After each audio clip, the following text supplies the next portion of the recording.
വയനാട്ടിലെ ദുരന്തബാധിത മേഖലകൾക്ക് സമീപം താമസിക്കുന്ന ആളുകൾക്ക് ആ ദുരന്ത രാത്രി ഒരു നടുക്കുന്ന ഓർമ്മയാണ്. വലിയ ശബ്ദവും എന്താണ് സംഭവിക്കുന്നതെന്ന് മനസ്സിലാകാത്ത അവസ്ഥ. ആ രാത്രിയിലെ ഭയാനകമായ ഓർമ്മകൾ ചൂരൽമലയിൽ താമസിക്കുന്ന അബൂബക്കർ ഓർത്തെടുത്ത് പറഞ്ഞു തുടങ്ങിയത് ഇങ്ങനെയാണ്.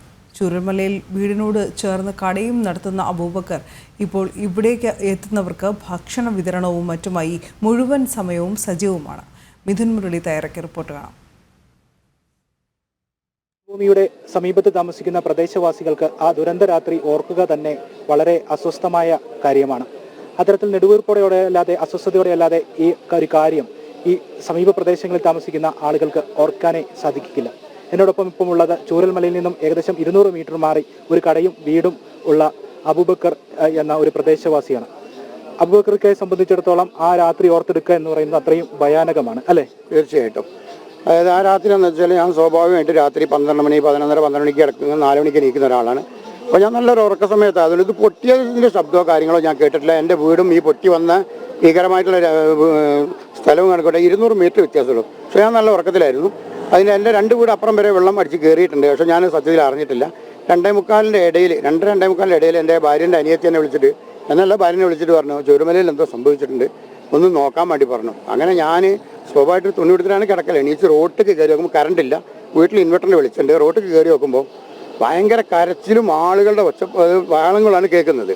അത് ഞാൻ വീട്ടിൽ വീണ്ടും ഇറങ്ങിച്ചെന്ന് എൻ്റെ കയ്യിൽ ചെറിയൊരു വെളിച്ചം ചെറിയൊരു ലൈറ്റും ഉണ്ടായിരുന്നു. ഷർട്ടിട്ട് റോട്ടിലേക്ക് കയറി നോക്കുമ്പോൾ മുറിയായിട്ട് വരുന്ന ഓടി വരുന്ന ആളുകൾ, ഒരു ഡ്രസ്സ് പോലും ഇല്ലാത്ത ചെറിയ കുട്ടികളുമായി പിടിച്ചു വരുന്ന ആളുകൾ, എന്താണ് പറഞ്ഞത്, കണ്ടതോട് കൂടിയിട്ട് ആകെ മാനസികപരമായിട്ട് ആളെ തിരിച്ചറിയാൻ കഴിയാത്ത അത്ര ചളിയും മൊത്തം ചളിയിൽ നിന്ന് എണീച്ച് വരുന്ന ആളുകൾ, മേത്ത് ചെറിയ ചെറിയ മുറികൾ, അതിൽ മേല് പെട്ടെന്ന് എന്താ ചെയ്യേണ്ടതെന്ന് അറിയുന്നില്ല. ഞാൻ ഉടനെ എൻ്റെ ഭാര്യനോട് പറഞ്ഞേ വരുന്ന ആളുകൾക്ക് വേഗം ചായ ഉണ്ടാക്കി കൊടുക്ക്, അവർക്ക് വേണ്ട ഡ്രസ്സോ കാര്യങ്ങൾ എന്താ വെച്ചാൽ എടുത്തു കൊടുക്കാറ്. ഞാൻ ടൗണിലേക്ക് പോയി നോക്കുമ്പോൾ ഈ പരിസരത്തുള്ള റെസ്ക്യൂ ടീമിൻ്റെ, നമ്മളെ ഈ പരിസരത്ത് ഒരു 20 റെസ്ക്യൂ ടീമിൻ്റെ നല്ല പയ്യന്മാരുണ്ട്. അവരും അയൽവാസികളും ഒരുപാട് വാഹനങ്ങളുണ്ട്. ആ 2:45 സമയത്തിൻ്റെ ഇടക്കും ഇവിടെ ഉണ്ടായിരുന്നത് ബാബു പറഞ്ഞ JCB ഡ്രൈവർ. അത് സജീവപരമായിട്ട് 2 ഭാഗത്തേക്ക് റോഡിൽ നിന്നുള്ള മണ്ണുകൾ തൊട്ടപ്പുറം 200 മീറ്റർ അപ്പുറം വരെ റോഡിൽ ചളി കെട്ടി കിടക്കുകയാണ്. ഈ പെട്ടി കിടക്കുന്ന ആളുകളെ പോയി എടുക്കാനോ കാര്യങ്ങളോ കഴിയുന്നില്ല. കാരണം ആദ്യത്തെ 1ാമത്തെ പൊട്ടിൽ രക്ഷപ്പെട്ട് വരുന്ന ആളുകളാണ് 2ാമത്തെ പൊട്ടിൽ ബാക്കി വരാൻ കഴിയാതെ ഉള്ളിൽ പെട്ടുപോണത്. ആ പെട്ടുപോയി വരുന്ന ആളുകൾ, കഴിച്ചിലായി വന്ന ആളുകൾ പറയുന്നുണ്ട് എൻ്റെ വാപ്പാടുണ്ട്, ഉമ്മുണ്ട്, എൻ്റെ മക്കളുണ്ട്, ഭാര്യയുണ്ട്, ഭർത്താവുണ്ട്. തമ്മിൽ എന്താണ് അവർ പറയുന്നത് പോലും അറിയാത്തൊരവസ്ഥ. അവിടെ ടൗണിലേക്ക് ചെന്ന് നോക്കുമ്പോൾ മാനസികപരമായിട്ട് എന്ത് ചെയ്യണമെന്ന് അറിയാൻ പറ്റാത്തൊരവസ്ഥ. ഒന്നാമത് ചെല്ലുന്തോറും ചളിയിലേക്ക് താഴുക, കാല് ചളിയിൽ അമർന്നു പോവുക. ഇതെല്ലാം കൂടി കണ്ടപ്പോൾ എന്ത് ചെയ്യണമെന്ന് അറിയാത്ത, എന്താ പറയേണ്ടത്, അത് ഓർക്കാൻ കഴിയുന്നില്ല. അങ്ങനത്തെ ഒരു അവസ്ഥയാണ് അത് ഉണ്ടായിരുന്നത്. അതിൻ്റെ ഇടയ്ക്ക് കിട്ടുന്ന ആളുകളെയും കൊണ്ട് ഹോസ്പിറ്റലിലേക്ക് പായുന്ന ജീപ്പുകൾ, അങ്ങനെ നേരം വെളുക്കുന്നതിനിടയ്ക്ക് പല പല ഉദ്യോഗസ്ഥന്മാരും കാര്യങ്ങളും പാഞ്ഞെത്തിയിട്ടുണ്ട് ഇവിടെ. പക്ഷെ ആരെത്തിയാലും ഇത് സ്പോട്ടിലേക്ക് അടുക്കാൻ കഴിയുന്നില്ല, അത്രയും ചളിയും കാര്യങ്ങളും. പിന്നെ അതിൻ്റെ ഇടയ്ക്ക് അവിടെ പോയി തെരഞ്ഞുകൊടുക്കുന്നതിനിടയ്ക്ക് പറഞ്ഞു 3ാമത് പൊട്ടിയിട്ടുണ്ടെന്ന് പറഞ്ഞ് കൂട്ടത്തോടെ ആളുകൾ തിരിച്ചു ഓടുന്ന രംഗങ്ങൾ. അങ്ങനെ ഒരു ഭീകര രംഗം തന്നെ ആയിരുന്നു. നേരം വെളുത്തതിന് ശേഷമാണ് എന്താണ് സംഭവിച്ചതെന്നുള്ള കുറച്ച് വിവരം നോക്കുമ്പോൾ തന്നെ അത് കണ്ടതോടുകൂടി മാനസികമായിട്ട് പറ്റ തളർന്നു പോയി. കാരണം സ്വന്തക്കാരെന്ന് വിചാരിക്കുന്ന ഒരുപാട്, എൻ്റെ സ്വന്തപ്പെട്ട ആരും പോയിട്ടില്ല, പക്ഷേ എൻ്റെ സ്വന്തക്കാർ പോലെ കഴിയുന്ന, ഞാൻ ഈ നാട്ടിൽ വന്നിട്ട് 40 വർഷമായി. ഞാൻ തൊട്ടൊരു 10-20 കിലോമീറ്റർ അപ്പുറത്താണ് എൻ്റെ ജന്മസ്ഥലം. ഇവിടെ വന്നിട്ട് 40 വർഷമായി. പക്ഷേ ആ 40 വർഷത്തിനിടയ്ക്ക് കാണുന്ന ചെറിയ കുട്ടികൾ മുതൽ വലിയ ആളുകൾ വരെ 98% നമ്മളെ ബന്ധമുള്ള ആളുകളാണ്. ആ ആളുകൾ പോയി എന്ന് പറഞ്ഞതോടുകൂടി മനസ്സിന് ഭയങ്കര വിഷമം, എന്താ ചെയ്യേണ്ടതെന്ന് അറിയാത്തൊരവസ്ഥകൾ.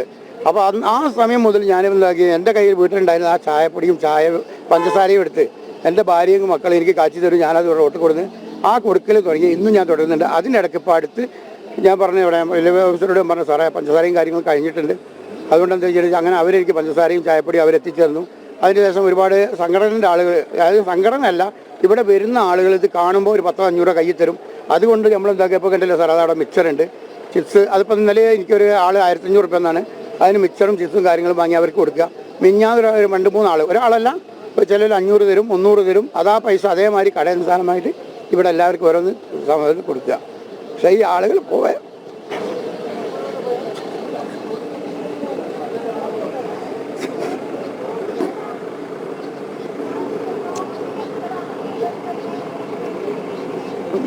ആളുകൾ സ്വന്തം പോലെ കഴിയുന്ന ആളുകൾ പോയത് മനസ്സിൽ ഉൾക്കൊള്ളാൻ കഴിയുന്നില്ല. അപ്പോൾ ഇപ്പം എല്ലാവരും ഉണ്ട് ഈ നാട്ടിലെ. ഇപ്പം എല്ലാ മാധ്യമങ്ങളായാലും കാര്യങ്ങളും എല്ലാവരും ഉണ്ട് ഇവിടെ. ഉദ്യോഗസ്ഥന്മാരുണ്ട്, അവർക്കെല്ലാം നമ്മളാൽ കഴിയുന്ന സകല സഹായങ്ങളും നമ്മൾ ചെയ്തു കൊടുക്കുന്നുണ്ട്. ഇവിടെ വന്നു കൂടുതൽ ആളുകൾക്ക് ബാത്റൂം ടോയ്ലറ്റ് സൗകര്യങ്ങളില്ല എന്ന് പറഞ്ഞു, എന്നാൽ കഴിയുന്നതെല്ലാം ഞാൻ ചെയ്തു കൊടുത്തു. അതുമാതിരി വെള്ളം ഓഫീസർമാർക്ക് ചായ വെള്ളം എല്ലാം എന്നാ കഴിയുന്നത് അവർ ചെയ്യുന്നതാണെങ്കിലും ഞാൻ എൻ്റെ ഭാര്യ പരമാവധി സഹകരിച്ച് ചെയ്യുക. കാരണം എൻ്റെ മനസ്സിനുള്ളിൽ നല്ല വിഷമമുണ്ട്. പക്ഷെ നമ്മളത് പുറത്ത് കാണിക്കാതെ എല്ലാവരോടും ചിരിച്ച് കളിച്ച് ഈ നിങ്ങളൊക്കെ തിരിച്ചു പോണവരാണ്. അദ്ദേഹത്തെ എങ്ങനെ ആശ്വസിപ്പിക്കണം എന്നറിയത്തില്ല, നമുക്കും അറിയത്തില്ല. ഒരു മനോഭാവത്തോടു കൂടി എങ്ങനെ എന്ത് പറയണം എന്നറിയാത്ത ഒരു അവസ്ഥയിലായി പോവുകയാണ് നമ്മളും. ഈ ദുരന്തഭൂമിയിലെ പ്രിയപ്പെട്ടവരുടെ വിയോഗ വാർത്തയൊക്കെ അറിഞ്ഞവർ, അദ്ദേഹത്തിൻ്റെ അടുത്ത പരിചയക്കാരും അടുത്ത സുഹൃത്തുക്കളുമൊക്കെ നഷ്ടമായിട്ടുണ്ടെന്ന് അദ്ദേഹം പറഞ്ഞു. അങ്ങനെയുള്ള ആളുകളെയൊക്കെ കാണുമ്പോൾ നമ്മളും ഒരു വല്ലാത്ത മനോവിഷമത്തിലേക്ക് മനസ്സ് മരവിച്ചു പോയ അവസ്ഥയിലേക്ക് എത്തുകയാണ്. ക്യാമറമാൻ അനുജ് അനാവറിനൊപ്പം മിഥുൻ മുരളി, ജനം, വയനാട്.